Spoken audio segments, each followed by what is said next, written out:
Right, so Ndopu is an award-winning, internationally acclaimed activist, humanitarian, thinker, writer, consultant, you name it. He's also a speaker who wasn't expected to live past the age of 5. He was diagnosed at the age of 2 with spinal muscular atrophy. Tomorrow, though, he turns 30. In 2019, he was handpicked by Antonio Guterres, Secretary General of the United Nations, to serve as one of 17 eminent advocates for the UN's SDG 17 sustainable goals, alongside the likes of Prime Minister Erna Solberg of Norway, Her Majesty Queen Mathilde of the Belgians, and Academy Award-winning actor and humanitarian Whitaker. Eddie joins us now via Zoom. Hello, Eddie. Hi, Ndopu. I'm very thrilled to be with you. And I'm thrilled to have you with us. I'll talk about your guilty pleasures that you have planned for your birthday tomorrow. Let's start with the hard work. I mean, what has this meant for you? First of all, to be doing the kind of work that you're doing, but to know that you did it under this prediction that, first of all, you weren't able, but you're not even supposed to live to be able to do it. Well, I think that this is a demonstration that when we invest in people who live on the margins of society, that these people can one day become productive citizens of society. You know, I was diagnosed at the age of 2 with SMA, and my doctors predicted that I wouldn't live beyond the age of 5. And so I speak to you today really as a living embodiment of possibility. And the work that I do is really to demonstrate to the world that people with disabilities are endowed with brilliance and endowed with enormous capacity to not only influence our communities, but also shape the trajectory of society. And so it is a surreal moment. And it's also incredibly humbling, but there remains a lot of work to be done to ensure that nobody's left behind. Eddie, those boxes, as you mentioned, how people have described you, I saw another headline saying black, queer, disabled, and brilliant. How do you feel about that? Because for me, it's exactly that thing, that there are boxes, there are expectations that come with those boxes, almost as if it's a surprise for some people, or there's a question mark to it. Right. Well, the first thing I would say is that we all embody a multiplicity of experiences. We're never just one thing. And I think that we ought to create more space in society for people to show up. And to really not be in any way feel pigeonholed by identity. And so the work that I do is really in service of transcending these boxes, because I think that, we've really graduated from this notion of compartmentalization. We see that every day in public policy, where gender is understood as separate from race, and that's not connected to some of the broader issues. And so I'm really advocating quite strongly for intersectionality, the recognition that we need to be thinking about public policy in a way that's really integrated and frankly holistic.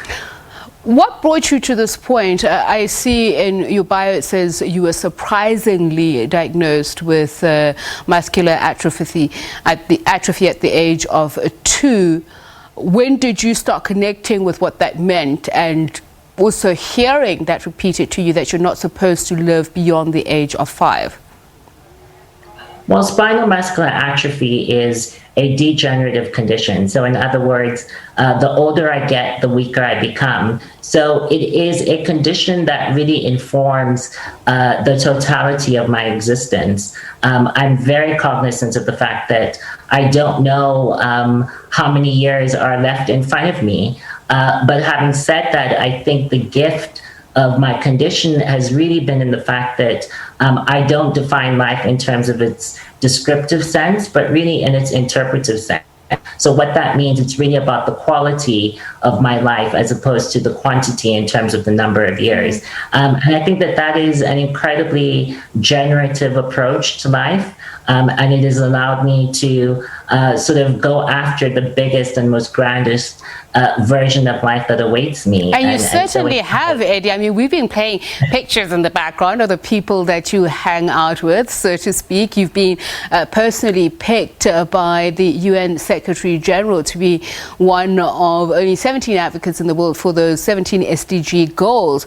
There must have been some positive force, affirmative force in your life that made you do that, to dream bigger, go bigger, live bigger.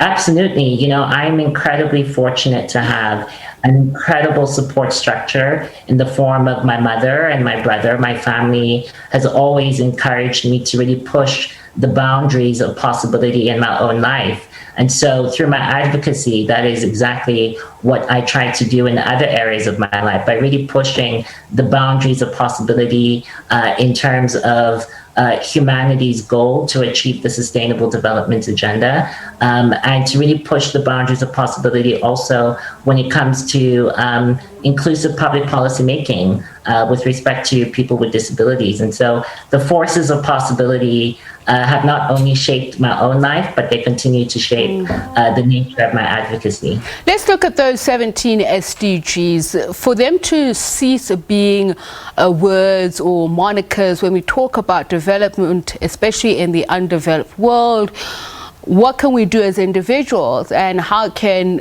you obviously have inspired a lot of people have said so, but in each and every one of us, how do we find an Eddie Ndopu who is going to push through the ceiling, who is going to move beyond boundaries to make the world a better place?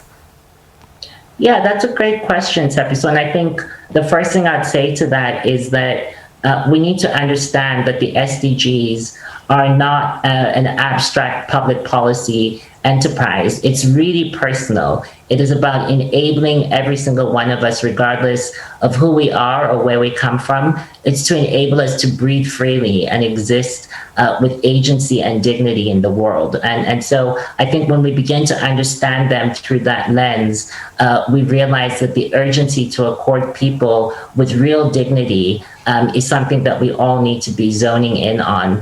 And so, you know, that is really important. The other thing too, Tepiso, is that when we look at the COVID-19 pandemic, the same people that are disproportionately affected by it are also disproportionately affected by climate change, by racial inequality. So again, we need an intersectional approach so that nobody gets left behind.